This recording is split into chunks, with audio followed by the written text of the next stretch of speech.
Today we are going to discuss about crop management, how the crops should be managed or maintained. അതല്ലെങ്കിൽ വിള പരിപാലനം എങ്ങനെയാണ്, വിളയെ പരിപാലിക്കേണ്ടത് എങ്ങനെയൊക്കെയാണ്.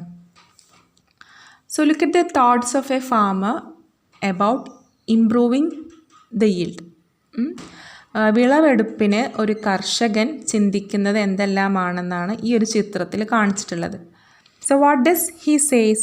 He says there should be no weeds. Weedicides can be used.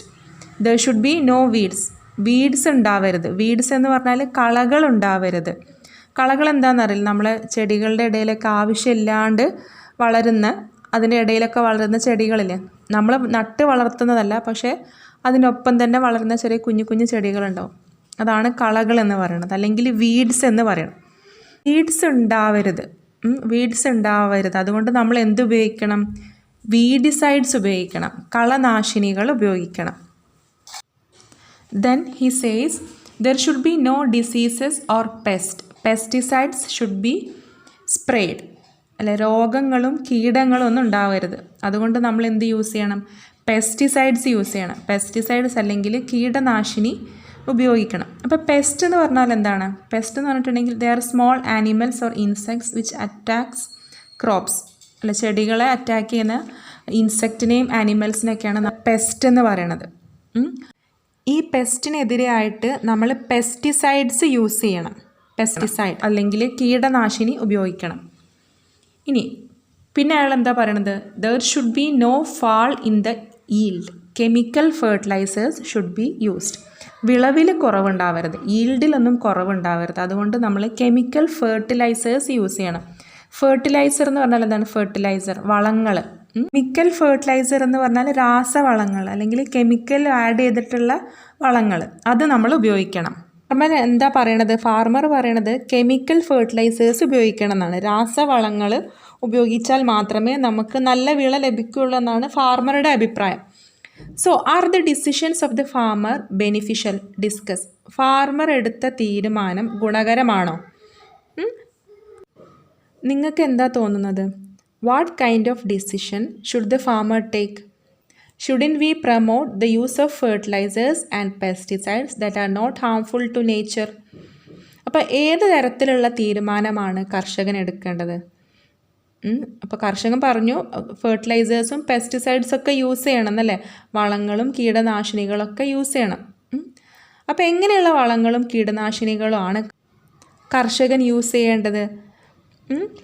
നമ്മുടെ പ്രകൃതിക്ക്, നമ്മുടെ നേച്ചറിനെ Ham ചെയ്യാത്ത, നമ്മുടെ പ്രകൃതിക്ക് കോട്ടം തട്ടാതെയുള്ള ഫെർട്ടിലൈസേഴ്സും പെസ്റ്റിസൈഡ്സും ആണ് നമ്മൾ യൂസ് ചെയ്യേണ്ടത്, അല്ലേ? നമ്മുടെ നേച്ചറിനെ ഹാം ചെയ്യാത്ത, അല്ലെങ്കിൽ നേച്ചറിനെ, നമ്മുടെ പ്രകൃതിക്ക് കോട്ടം തട്ടാതെയുള്ള വളപ്രയോഗവും കീടനാശിനികളുമാണ് നമ്മൾ യൂസ് ചെയ്യേണ്ടത്. So this is a short paragraph saying about the disadvantages of chemical pesticides.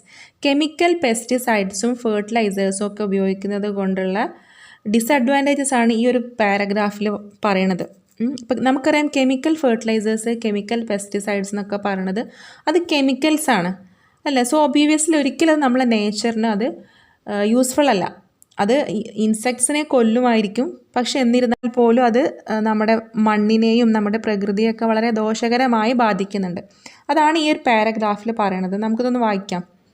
The farmers should promote the use of fertilizers and pesticides that are not harmful to nature and living beings. അതായത് നമ്മുടെ പ്രകൃതിക്കും ജീവജാലങ്ങൾക്കും ദോഷം വരാത്ത തരത്തിലുള്ള കീടനാശിനികളും വളങ്ങളാണ് കർഷകനെ promote ചെയ്യേണ്ടത്. Excess use of chemical pesticides kill not only the harmful pest but also useful creatures like frogs, snake, insects, etc. The excessive use of chemical fertilizers destroy the microorganisms and earthworms in the soil. These chemicals pollute soil, water and air. So farmers should use more bio ഫെർട്ടിലൈസേഴ്സുമായിട്ട് കീടനാശിനികൾ ഉപയോഗിച്ചാൽ അത് കൃഷിക്ക് ദോഷം ഉണ്ടാക്കുന്ന കീടങ്ങളെ മാത്രമല്ല, നമ്മുടെ പ്രകൃതിക്ക് ഉപയോഗമായിട്ടുള്ള തവളകളും അതുപോലെ പാമ്പിനെയും പ്രാണികളെയും എല്ലാം കൊന്നൊടുക്കും, അല്ലേ? പെസ്റ്റിസൈഡ്സ് ഉപയോഗിച്ച് കഴിഞ്ഞാൽ പെസ്റ്റ് മാത്രമല്ല ചാവുക, അതിനോടൊപ്പം തന്നെ നമ്മുടെ പ്രകൃതിക്ക് ആവശ്യമായിട്ടുള്ള തവളകളും പാമ്പുകളും ഒക്കെ ചത്തുപോകും. അതുപോലെ മണ്ണിരയുണ്ട്. മണ്ണിരയും ചെറിയ മൈക്രോ ഓർഗാനിസംസ്, സൂക്ഷ്മജീവികൾ അല്ലേ, ചെറിയ ചെറിയ ജീവികളെയും ഈ കെമിക്കൽ ഫെർട്ടിലൈസേഴ്സിൽ കെമിക്കൽസാണ്. അപ്പോൾ അത് ഈ ജീവികളൊക്കെ നശിപ്പിക്കും. അത് മാത്രമല്ല, ഈ കെമിക്കൽ ഫെർട്ടിലൈസേഴ്സ് നമ്മുടെ സോയിലിനെയും വാട്ടറിനെയും എയറിനെയൊക്കെ പൊല്യൂട്ടാക്കും. നമ്മുടെ മണ്ണിനെയും ജലത്തെയും വായുവിനെയൊക്കെ മലിനമാക്കും. അപ്പോൾ അതുകൊണ്ട് തന്നെ എന്താണ് നിങ്ങൾക്ക് മനസ്സിലാക്കേണ്ടത്, എന്താ നിങ്ങൾ മനസ്സിലാക്കിയത്? ഈ ഫാർമേഴ്സ് ഉപയോഗിക്കേണ്ടത് ബയോ ഫെർട്ടിലൈസേഴ്സും ബയോ പെസ്റ്റിസൈഡ്സും ആയിരിക്കണം.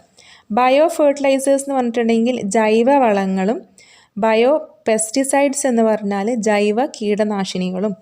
അപ്പോൾ ബയോ ഫെർട്ടിലൈസേഴ്സ് എന്ന് പറഞ്ഞാൽ എന്താണ്? ബയോ എന്ന് പറഞ്ഞാൽ നമ്മുടെ നാച്ചുറലായിട്ടുള്ള സാധനങ്ങൾ നമ്മുടെ വീട്ടിൽ തന്നെ ഉണ്ടാക്കിയെടുക്കാൻ പറ്റുന്ന, അതിൽ കെമിക്കൽസ് ഒന്നും ആഡ് ചെയ്യാണ്ട് ഉണ്ടാക്കുന്ന വളങ്ങളെയാണ് നമ്മൾ ബയോ ഫെർട്ടിലൈസർ എന്ന് പറയണത്. ഇതുപോലെ നമുക്ക് ബയോ പെസ്റ്റിസൈഡ്സ് ഉണ്ടാക്കിയെടുക്കാൻ പറ്റും. നമ്മുടെ വീടുകളിൽ നമ്മളെ വീട്ടിലുള്ള അവൈലബിൾ ആയിട്ടുള്ള സാധനങ്ങൾ കൊണ്ടിട്ട് നമുക്ക് പെസ്റ്റിസൈഡ്സ് ഉണ്ടാക്കാം. അതിൽ കെമിക്കൽസ് ഒന്നും ആഡ് ചെയ്യില്ല.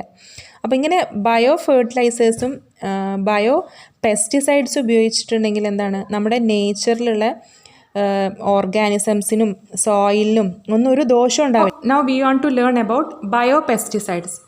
ജൈവ കീടനാശിനികൾ ഏതൊക്കെയാണ്, അതെങ്ങനെയൊക്കെയാണ് നമുക്ക് നിർമ്മിക്കാൻ പറ്റുന്നത് എന്നാണ് നമുക്കിനി പഠിക്കാനുള്ളത്. അപ്പോൾ നിങ്ങൾ ടെക്സ്റ്റ് ബുക്കിൽ കുറച്ച് ബയോ പെസ്റ്റിസൈഡ്സ് പേരുകൾ കൊടുത്തിട്ടുണ്ട്. നിർബന്ധമായിട്ട് പഠിക്കുക, വളരെ ഇമ്പോർട്ടൻ്റ് ആണ്. അതിൽ ഒന്നാമത്തത് ടുബാക്കോ ഡിക്കോക്ഷൻ, പുകയില കഷായം എന്ന് പറയും. പുകയില കഷായം ഇതെങ്ങനെയാണ് ഉണ്ടാക്കുക? Cut 1 kg tobacco into small pieces. Soak them in 15 liters of water for 1 day. Filter this and dissolve 100 grams scrap bar soap in it by stirring well. Tobacco pesticide is ready. Dilute this by adding double the quantity of water and then spray on plants. അപ്പം 1 kilo പുകയില ചെറു കഷ്ണങ്ങളാക്കിയിട്ട് 15 litre വെള്ളത്തിൽ ഒരു ദിവസം കുതിർത്ത് വെക്കുക. എന്നിട്ട് ഇത് അരിച്ചെടുത്തിട്ട് അതിൽ 100 ഗ്രാം ബാർ സോപ്പ് ചീകിയിടുക. എന്നിട്ട് ഇളക്കി ലയിപ്പിക്കുക, നന്നായിട്ട് മിക്സ് ചെയ്യുക. അപ്പം ഇങ്ങനെയാണ് നമ്മൾ ഡിക്കോക്ഷൻ അഥവാ പുകയില കഷായം ഉണ്ടാക്കുന്നത്. അപ്പോൾ ഇതിൽ ഇങ്ങനെ ഉണ്ടാക്കിയതിന് ശേഷം നമ്മൾ എന്ത് ചെയ്യുക, ഇതിൽ ഇരട്ടിയോളം വെള്ളം ചേർത്തിട്ട് നേർപ്പിച്ചിട്ട് വേണം ചെടികൾക്കൊക്കെ തളിക്കാനായിട്ട്. ഓക്കെ, ഇനി രണ്ടാമത്തെ ബയോ പെസ്റ്റിസൈഡ്സ് ആണ് നീം കേക്ക് അല്ലെങ്കിൽ വേപ്പിൻ പിണ്ണാക്ക് എന്ന് പറയും. വേപ്പിൻ പിണ്ണാക്ക് or neem cake. So adding neem cake, castor cake etc. to the soil helps to control worms that attack roots. അതായത് വേപ്പിൻ പിണ്ണാക്ക്, അതുപോലെ കാസ്റ്റർ കേക്ക് എന്ന് പറഞ്ഞാൽ ആവണക്കെണ്ണ, അതിൽ നിന്നുണ്ടാക്കുന്ന പിണ്ണാക്കാണ് കാസ്റ്റർ കേക്ക്. അപ്പോൾ എന്നിവ മണ്ണിൽ ചേർക്കുന്നത് നമ്മുടെ റൂട്ട്സിനെ ആക്രമിക്കുന്ന വിരകളെ നിയന്ത്രിക്കാൻ സഹായിക്കും. ഇനി അടുത്ത ബയോ പെസ്റ്റിസൈഡാണ് നീം ഓയിൽ ഇമൽഷൻ, വേപ്പെണ്ണ ഇമൽഷൻ എന്ന് പറയും. നീം എന്ന് പറഞ്ഞാൽ വേപ്പ്, ആര്യവേപ്പ്, അതിൽ നിന്നുണ്ടാക്കിയ ഓയിൽ, അതാണ് നീം ഓയിൽ, അതിൻ്റെ ഇമൽഷൻ. അപ്പോൾ എങ്ങനെയാണ് അത് ഉണ്ടാക്കുന്നത്? Dissolve 60 gram soap in 1/2 litre water. 60 gram soap 1/2 litre വെള്ളത്തിൽ ലയിപ്പിക്കാം. Mix it with 1 litre of neem oil and stir well. Dilute it with 10 litre water and spray on plants. അതായത് 60 gram soap 1/2 litre വെള്ളത്തിൽ ലയിപ്പിക്കുക. ഇത് 1 litre വേപ്പെണ്ണയുമായിട്ട് ചേർത്ത് ഇളക്കുക. എന്നിട്ട് 10 litre വെള്ളം ചേർത്ത് നേർപ്പിച്ചിട്ട് ചെടികൾക്ക് ഒഴിച്ചു കൊടുക്കുക. സോ ബയോ പെസ്റ്റിസൈഡ്സ് എന്ന് പറയുമ്പോൾ നമുക്ക് നിർമ്മിക്കാൻ പറ്റുന്ന പെസ്റ്റിസൈഡ്സ് ആണ്, അല്ല നമ്മുടെ വീടുകളിൽ ഉണ്ടാക്കിയെടുക്കാൻ പറ്റും. ഇപ്പോൾ ഇതാവുമ്പോൾ നമ്മുടെ ഹ്യൂമൻ ബീങ്സിനോ നേച്ചറിനോ ഒരു ദോഷം ഉണ്ടാക്കില്ല. It will not cause any harm to our nature or living creatures. So ഇപ്പം നമ്മൾ പഠിച്ചത് ബയോ പെസ്റ്റിസൈഡ്സ് ആണ്, ജൈവ കീടനാശിനികളാണ്. അത് ഇൻസെക്റ്റിനെയും വേംസിനെയൊക്കെ കൊല്ലാൻ വേണ്ടി യൂസ് ചെയ്യുന്നതാണ് ബയോ പെസ്റ്റിസൈഡ്സ്. ഇനി നമുക്ക് പഠിക്കാനുള്ളത് ബയോ ഫെർട്ടിലൈസറാണ്. ഫെർട്ടിലൈസർ എന്ന് പറഞ്ഞാൽ വളമാണ്. ബയോ ഫെർട്ടിലൈസർ എന്ന് പറഞ്ഞിട്ടുണ്ടെങ്കിൽ ജൈവ വളം, അതായത് കെമിക്കൽസ് ഒന്നും ആഡ് ചെയ്യാണ്ട് നമ്മുടെ നാച്ചുറലായിട്ടുള്ള സാധനങ്ങൾ ഉപയോഗിച്ചുണ്ടാക്കുന്ന വളം, ബയോ ഫെർട്ടിലൈസേഴ്സ്. അതേതൊക്കെയാണ്? കൗഡങ്, ചാണകം, ഗ്രീൻ മാനുവർ, പച്ചില വളം, കമ്പോസ്റ്റ് മാനുവർ, കമ്പോസ്റ്റ് വളം, ഫിഷ് മാനുവർ, മത്സ്യവളം, പൗൾട്രി ഡ്രോപ്പിംഗ്സ്, പൗൾട്രി മീൻസ് കോഴി അല്ല, അപ്പം പൗൾട്രി ഡ്രോപ്പിംഗ്സ് എന്ന് പറഞ്ഞാൽ കോഴി കാഷ്ടം, ഡ്രോപ്പിംഗ് എന്ന് പറഞ്ഞാൽ കാഷ്ടം, അവരെ waste, excreta. Okay. Got droppings, ആട്ടിൻ കാഷ്ടം, ബോൺ മീൽ എന്ന് പറഞ്ഞാൽ എല്ലുപൊടി. ദീസ് ആർ ബയോ ഫെർട്ടിലൈസേഴ്സ്, ജൈവ വളങ്ങളാണ്. Now let's conduct an interview. Look at certain experts from an interview conducted by Beena with a farmer for collecting information on agriculture. അതായത് കൃഷിയുമായി ബന്ധപ്പെട്ട കാര്യങ്ങൾ മനസ്സിലാക്കാൻ വേണ്ടി ഒരു കർഷകനുമായി ബീന നടത്തിയ അഭിമുഖമാണ്, ഇൻ്റർവ്യൂ ആണ്. അപ്പോൾ എന്തൊക്കെയാണ് ബീന ചോദിച്ചത് നോക്കാം. Pest that destroy crops eliminated, നശിപ്പിക്കുന്ന കീടങ്ങളെ അകറ്റുന്നത് എങ്ങനെയാണ്? അപ്പോൾ അതിന് ഫാർമർ കൊടുത്ത മറുപടി എന്താണ്? I mainly use tobacco decoction to kill worms that feed on leaves, sap sucking insects and pest that destroy fruit. അപ്പോൾ കർഷകൻ എന്താ പറഞ്ഞത്? ടൊബാക്കോ ഡീകോക്ഷനാണ് ഇപ്പോൾ അയാൾ യൂസ് ചെയ്യുന്നത്. കർഷകൻ ഉപയോഗിക്കുന്നത് ഡീകോക്ഷനാണ്, ടൊബാക്കോ ഡീകോക്ഷനാണ്. അതെന്തിനൊക്കെയാണ് യൂസ് ചെയ്യുന്നത്? വേംസ്, കീടങ്ങളെ നശിപ്പിക്കാൻ, അതുപോലെ പുഴുക്കളെ നശിപ്പിക്കാൻ. എന്തൊക്കെ തിന്നുന്നത്? ദാറ്റ് ഫീഡ് ഓൺ ലീവ്സ്, ഇലകൾ തിന്നുന്നത്. അതുപോലെ sap sucking insects, sap sucking insects എന്ന് പറഞ്ഞാൽ തണ്ടിൽ നീരൊക്കെ ഊറ്റി കുടിക്കുന്ന പ്രാണികളെ നശിപ്പിക്കാൻ. അതുപോലെ and pest that destroy fruits, കായ്കൾ നശിപ്പിക്കുന്ന കീടങ്ങളെ കൊല്ലാൻ. അപ്പോൾ ഇതിനൊക്കെ വേണ്ടിയിട്ടാണ് ഫാമർ ടൊബാക്കോ ഡീകോക്ഷൻ യൂസ് ചെയ്യുന്നത്. So how are pest that destroy crops eliminated?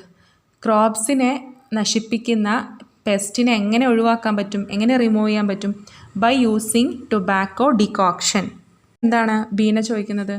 R there alternate methods for pest control? കീടനിയന്ത്രണത്തിന് മറ്റ് മാർഗങ്ങളുണ്ടോ? Pest can be removed by hand picking. Organisms like calotes, frog and mabuya eat of many pests. എന്താ പറയണത്? കീടങ്ങളെ പെറുക്കി മാറ്റാൻ പറ്റും. Hand പിക്ക് ചെയ്യുക എന്ന് പറഞ്ഞാൽ പെറുക്കി മാറ്റാൻ പറ്റും. അതുപോലെ ഓന്ത്, തവള, അരണ തുടങ്ങിയ ജീവികൾ ധാരാളം കീടങ്ങളെ തിന്നും. അവയെ തിന്നുന്ന, ആ കീടങ്ങളെ തിന്നുന്ന വേറെ ജീവികൾ, അവരെ ഉപയോഗിച്ചിട്ടും നമുക്ക് പെസ്റ്റിനെ അകറ്റാൻ പറ്റും. So are there alternate methods for pest control? കീടനിയന്ത്രണത്തിന് മറ്റു മാർഗങ്ങളുണ്ടോ? യെസ്, ഹാൻഡ് പിക്കിംഗ്, അല്ലെ പെറുക്കി മാറ്റുക. നമ്മുടെ കീടങ്ങളെ കൈ ഉപയോഗിച്ച് പെറുക്കി മാറ്റാൻ പറ്റും. പിന്നെ biological pest control. Biological pest control എന്ന് പറഞ്ഞിട്ടുണ്ടെങ്കിൽ വേറെയുള്ള ജീവികൾ, ഈ കീടങ്ങളെ ഭക്ഷിക്കുന്ന വേറെയുള്ള ജീവികളെ ഉപയോഗിച്ചിട്ടും നമുക്ക് പെസ്റ്റിനെ കൺട്രോൾ ചെയ്യാൻ പറ്റും.